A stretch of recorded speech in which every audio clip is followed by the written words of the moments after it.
Quelqu'un peut répondre?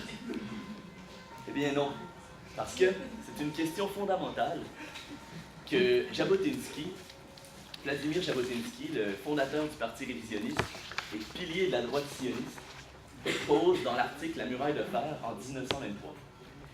Donc, au moment même où le monde sioniste est semé de dissensions, à cause d'une part les protestations arabes qui sont croissantes en Palestine et le recul des promesses britanniques et de l'engagement britannique pour la fondation du foyer national juif.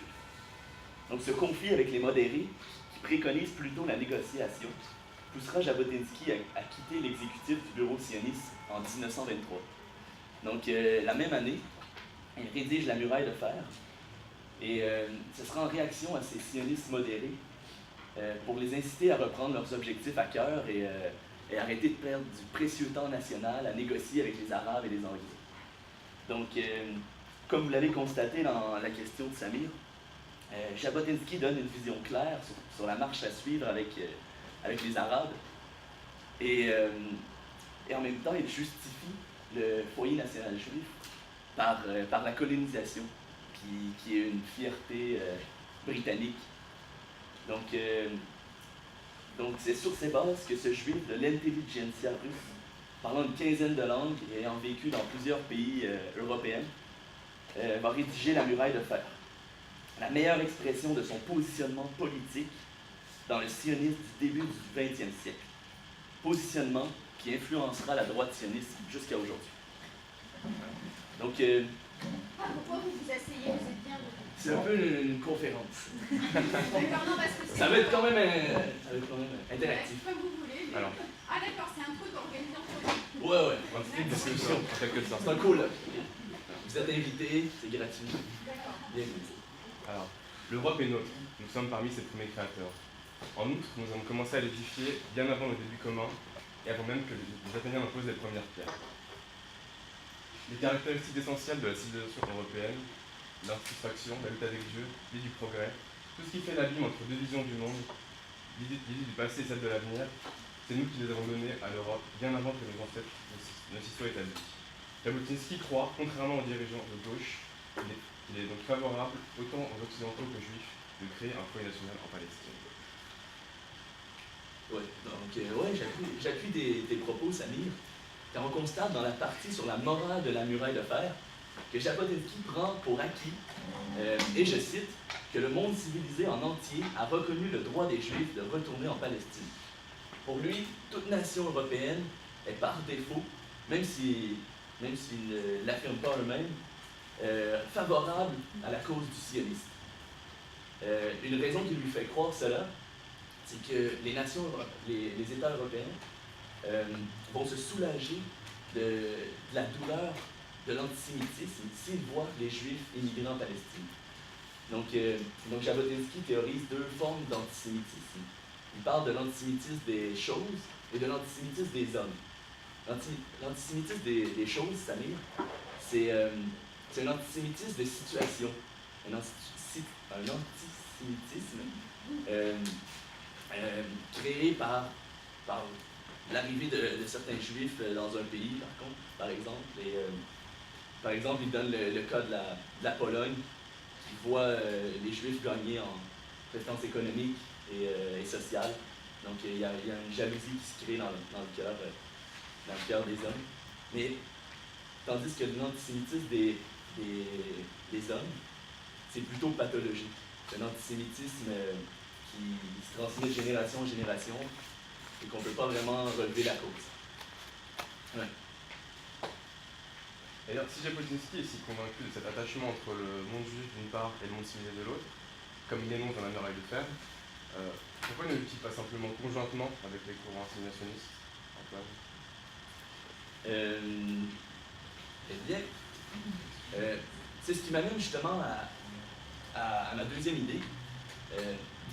Bien qu'il ait un grand estime pour l'Europe civilisée, au détriment de l'Orient, qui, elle, n'est pas vraiment civilisée, le père de la droite sioniste croit que la situation des Juifs s'aggraverait si son nationalisme était développé dans le cadre des États nationaux européens.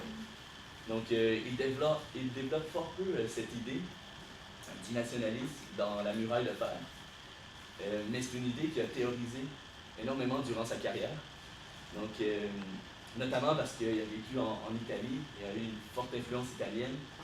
Puis, il a aussi étudié le nationalisme moderne à Vienne. Donc, pour lui, les diverses nations sont bien réelles. Il y a une forme d'appartenance nationale dans chacune des nations, une idée, une conscience collective. Mais cette conscience et cette idée ne peuvent être développées que si elle est institutionnalisée, dans le cadre d'un État, par exemple. Donc, le problème des États européens, c'est qu'ils institutionnalisent une seule nation au détriment des minorités qui restent sur leur territoire. Donc, mais quelle est plus particulièrement sa vision des Arabes? Je vais te poser une question justement. Selon toi, Antoine, peut-on toujours atteindre un objectif de paix par des voies pacifiques? C'est pas vraiment clair comme question. Non. Si la question ne te semble pas claire, la réponse de Jabotinsky, elle l'est. Il est inutile d'espérer un accord entre les Juifs et les Arabes que ceux-ci accepteraient de leur point grave. Pourquoi? Parce que Jabotinsky pense que les habitants autochtones d'un pays ont toujours combattu avec acharnement les étrangers venus s'y établir. Et il prend dans son texte, par exemple, les Indiens d'Amérique qui se sont farouchement opposés aux Anglais venus les coloniser. Sa position est simple. Les Arabes sont attachés à la Palestine par le même désir de possession et le même amour instinctif que tous les peuples. Leur désir de possession coïncide-t-il avec de nouvelles ambitions? Tout à fait. Le nationalisme arabe se développe et il a pour principal objectif l'unification et l'indépendance politique. Deux objectifs qui sont de facto totalement incompatibles, selon Jabotinsky, avec l'aspiration sioniste. Totalement incompatibles. Pourquoi est-ce inéluctable? Eh bien, parce qu'il est intéressant de constater que tout au long de son argumentation, sa rhétorique est concise et directe. Ou les Juifs ont droit à leur État, auquel cas la résistance arabe est immorale, ou ils n'en ont pas le droit, auquel cas la raison d'être du sionisme s'effondrerait tout entière. Jabotinsky ne laisse donc aucune place à la négociation. Non, il considère les négociations avec les Arabes comme des discussions interminables. Selon lui, le seul moyen d'arriver à un accord futur est le renoncement à la tentative d'arriver à un accord aujourd'hui. Le peuplement de la Palestine doit se faire sans l'accord de la population locale. Donc, quel est le point de vue des Palestiniens et tout ça? Très bonne question, Antoine. Jabotinsky cite un article du quotidien arabe El Carmel dans son texte, dans lequel le journaliste est très réaliste face aux motivations sionistes. Il aurait aussi bien pu citer ce juriste arabe qui disait en 1918, je cite, « Les sionistes veulent prendre possession du cœur des pays arabes, lien central entre la péninsule arabique et l'Afrique. Il semble par conséquent qu'ils veulent diviser la nation arabe en deux parties pour en empêcher l'unification dans la solidarité. » Cette citation illustre parfaitement l'état d'esprit des Arabes sur les questions sionistes que Jabotinsky semble être le seul à avoir compris. Ils sont au courant du projet sioniste et ne céderont pas. Et puis, ils sont en position de force, ils sont plus nombreux et contrôlent la terre. Donc, c'est un fait que Jabotinsky ne peut nier. Il en est conscient, et en cela il oppose deux notions assez complexes. L'autodétermination d'une part et le principe de révision. L'autodétermination voudrait, comme tu le dis, que le droit de choisir vienne à la majorité. C'est donc à eux de faire ou non de la Palestine un État arabe. Oui, mais Jabotinsky oppose à ça le principe de révision. Ce principe voudrait que le partage du globe terrestre soit remis en question, de sorte que les peuples, comme les Arabes, qui possèdent un excellent de terre, en cèdent à ceux qui en ont peu, qui en sont détenus totalement. Selon lui, les Arabes devraient céder une partie de leur terre sur le principe d'une répartition plus équitable de la planète. Donc, aussi légitime soit cet argument, je ne pense pas que les Arabes puissent l'accepter. C'est plutôt un argument moral cherchant à justifier son action violente. C'est exactement ça. Il cherche à légitimer la muraille de fer par un argument que l'on pourrait qualifier d'humaniste. Il en reste vraiment persuadé que les deux aspirations sont irréconciliables. Les uns veulent la souveraineté et l'indépendance politique, tandis que les autres veulent s'établir sur ces terres aux dépens des premiers. C'est donc pour ça qu'il ne propose comme solution que la muraille de fer, car il fait un constat d'échec diplomatique. Que pensent les autres sionistes de cette question? Eh bien, tout d'abord, certains sionistes voient les Palestiniens comme un peuple naïf que l'on pourrait tromper aisément. Jabotinsky, lui, sait qu'ils sont au fait de la politique internationale et au courant des motivations sionistes. Ils ont défendu pendant des siècles à la spéculation et aux exercices intellectuels. Il sait que les Arabes ont une appréhension de la psychologie tout aussi affinée que celle des Juifs. Selon lui, les sionistes modérés, prêts à négocier, ne voient dans le peuple arabe qu'une populace avide, disposée à vendre sa patrie contre une mine de chemin de fer. Ok, on parle des Juifs, des Arabes de Palestine, mais avait-il envisagé de s'adresser aux Arabes d'autres pays pour les convaincre? Eh bien, contrairement à Weizmann, dont nous avons parlé juste avant, qui avait conclu un accord sans lendemain avec l'émir Faisal en 1918, Jabotinsky dit que pour tous les Arabes, la Palestine est importante. La preuve, quelques temps après, cet accord est largement contesté dans le monde arabe. Donc le mur d'acier est donc une énième fois la seule solution plausible selon Jabotinsky. Tout à fait. Selon lui, le sionisme n'a donc d'autre alternative que d'ériger une muraille de fer, un rempart de baïonnettes pour surmonter la résistance de la population locale. Contrairement aux sionistes modérés qui cherchent à négocier l'implantation d'un État juif en Palestine, Jabotinsky, lui, ne recommande que l'imposition d'une force armée. Et c'est en cela que sa pensée diffère fondamentalement du courant de pensée sioniste majoritaire de la centrale. Ouais, donc en effet, Samir, Jabotinsky s'est radicalisé et a commencé à employer des mesures exagérées pour arriver à ses fins, majoritairement à cause des autres sionistes, comme Weizmann et d'autres. En effet, il quitte le bureau sioniste après seulement 2 ans, car sa manière de mettre une pression énorme sur les Britanniques déplaît au comité d'action sioniste. Je les cite, ils disent « Les grands gestes tragiques et les ultimatums ne mènent à rien ». Parce que Jabotinsky mettait vraiment une pression sur les Anglais. Parce que, donc c'est par ses réactions, c'est par réaction à ces sionistes minimalistes et peu affirmés sur leurs objectifs que Jabotinsky a rédigé la muraille de fer, pour ensuite fonder le Bétar et le Parti révisionniste. Et là, c'est exactement la distinction de Jabotinsky qui fait que Jabotinsky est vraiment, disons, à part dans ce courant-là, c'est qu'il ne cesse de marteler des objectifs clairs et bien définis au sein du monde sioniste. Ouais. Donc, lors d'un congrès sioniste, à la question comment convaincrez-vous les Anglais alors, demandé par la gauche, qui avait déjà beaucoup plus si je peux me permettre de parler de la gauche, parce qu'on n'emploie pas ces termes vraiment dans ce temps-là, mais je considère que Weizmann fait partie de la gauche, et ils avaient beaucoup plus de relations avec les Anglais que Jabotinsky. Et Jabotinsky leur a répondu « J'énoncerai des revendications logiques, cohérentes et défendues avec vigueur. » Donc, et dans le mur de fer, Jabotinsky s'adresse explicitement aux modérés avec la nécessité d'arrêter de compromettre le sionisme par de vaines négociations avec Arabes et autres, car il risquerait d'oublier les principaux objectifs. Un État juif où les Juifs seraient en majorité. Donc, on peut voir que certains l'ont oublié, peut-être, parce que lors du 12e congrès sioniste, Weizmann répond à un journaliste « Je ne comprends rien à cette idée de majorité juive en Palestine et n'ai aucune idée de sympathie pour elle. » Donc, avait-il déjà oublié le leitmotiv de son principal modèle sioniste, Theodor Herzl? Ils essayaient trop de jouer avec la diplomatie et Jabotinsky avait peur que les Juifs eux-mêmes oublient leurs objectifs. C'est vrai que les modérés sont habitués à sa façon, disons, extrémiste d'aborder les enjeux. Dans la muraille de fer même, il dit « J'exprime cette opinion de manière extrême, cela ne devrait leur causer aucune peine », en s'adressant donc directement aux sionistes de gauche. Ouais. Puis Jabotinsky sait très bien que les opposants sionistes sont habitués à ces déclarations. Car lorsqu'il croupissait dans sa prison, je ne peux pas dire qu'il croupissait parce qu'il avait quand même des bonnes conditions, mais il cessait d'envoyer des lettres au Yishuv, des lettres publiques, et il cessait de publier des articles.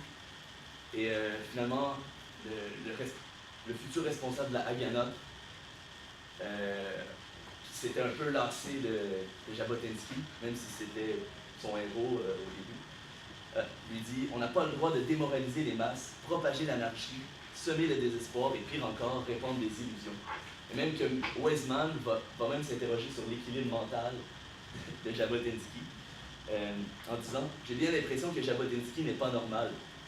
Ce qui est d'autant plus regrettable que j'ai fait l'impossible de mon côté pour entretenir avec lui de bonnes relations et de le ramener dans la voie la plus productive. » D'ailleurs, pour rebondir sur ce que tu as dit, Jabotinsky s'est senti vraiment délaissé lorsqu'il était en prison et qu'il vendait ses lettres.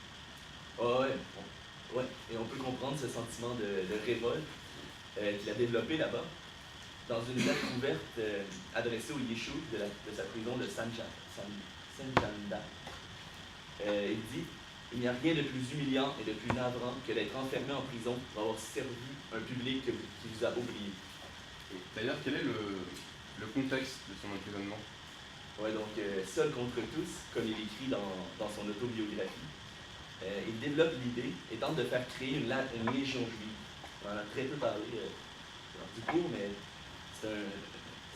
c'est vraiment une des idées maîtresses de Jabotinsky qu'il développe au début de la Première Guerre mondiale.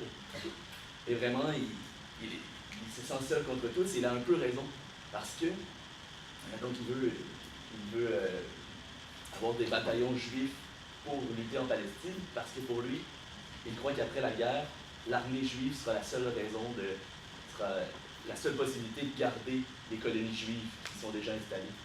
Et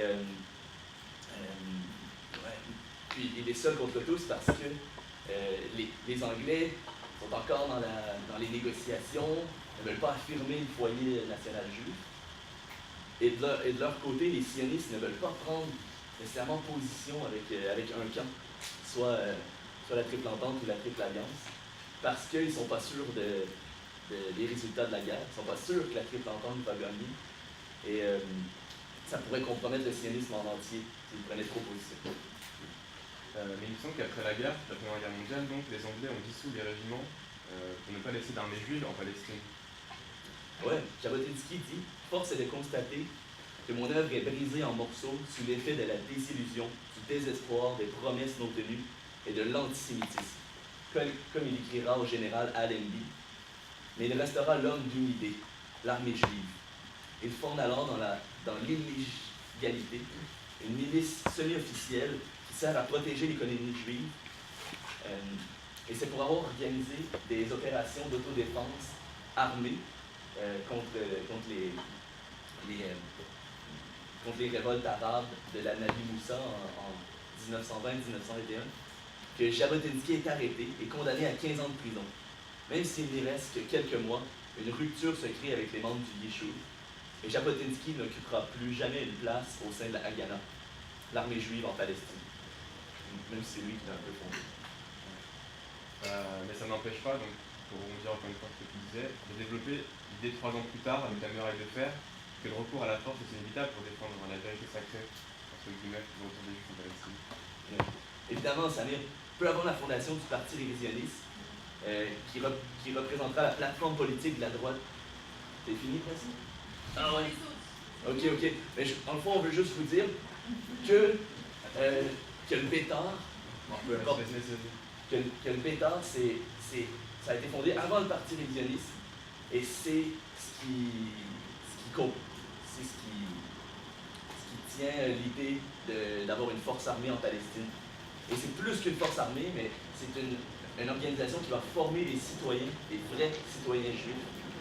Et je vais juste vous donner l'exemple de tel Shlomo Ben Yosef, qui, selon Jabotinsky, est le pur exemple du vrai bétari, car il fut pendu par les Anglais pour avoir tiré sur un bus arabe. Mais ce n'est pas son courage que Jabotinsky admire. Les Arabes aussi font preuve de courage. Mais c'est ce qu'il a observé, le rituel de la vie quotidienne.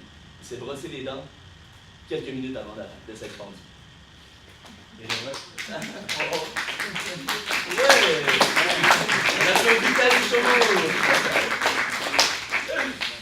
Et j'aimerais juste ajouter que justement, dans son idée du Bétard, Jabotinsky n'a aucune conscience de l'égalité sociale et la même jugée superflue. Ouais. C'était vraiment un... Ouais.